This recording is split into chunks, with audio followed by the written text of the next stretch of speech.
আমার কাছে জন্মদিন অন্য সাধারণ দিনের মতোই মনে হয়। এটা আলাদা দিন হিসেবে আমি কখনোই বিবেচনা করি না।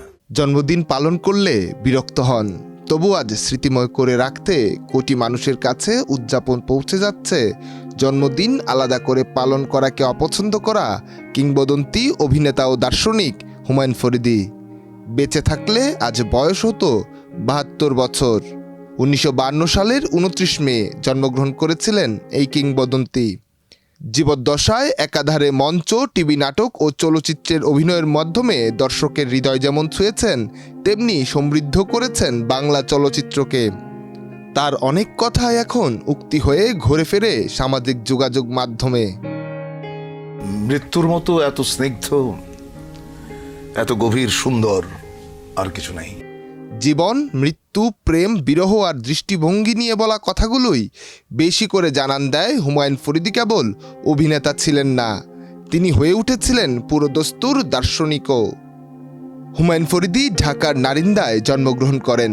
তার বাবার নাম এটিএম নুরুল ইসলাম, মায়ের নাম বেগম ফরিদা ইসলাম। এই অভিনেতার জন্ম ঢাকায় হলেও শৈশব কৈশোর কেটেছে ঢাকার বাইরে। বাবার চাকরির সুবাদে ঘুরতে হয়েছে মৌলভীবাজার, ব্রাহ্মণবাড়িয়া, চাঁদপুর, কিশোরগঞ্জ, মাদারীপুর সহ বিভিন্ন জেলায়।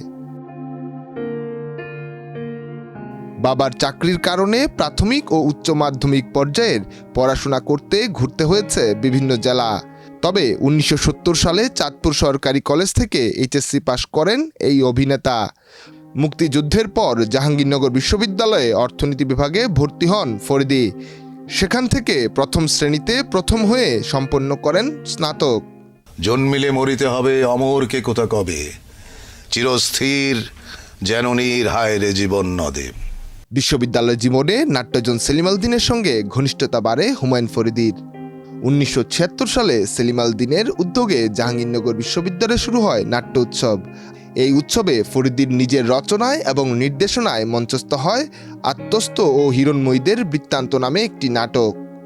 এরপর মঞ্চ, টেলিভিশন ও চলচ্চিত্র ৩ মাধ্যমেই দাপিয়ে বেরিয়েছেন এই গুণী অভিনেতা।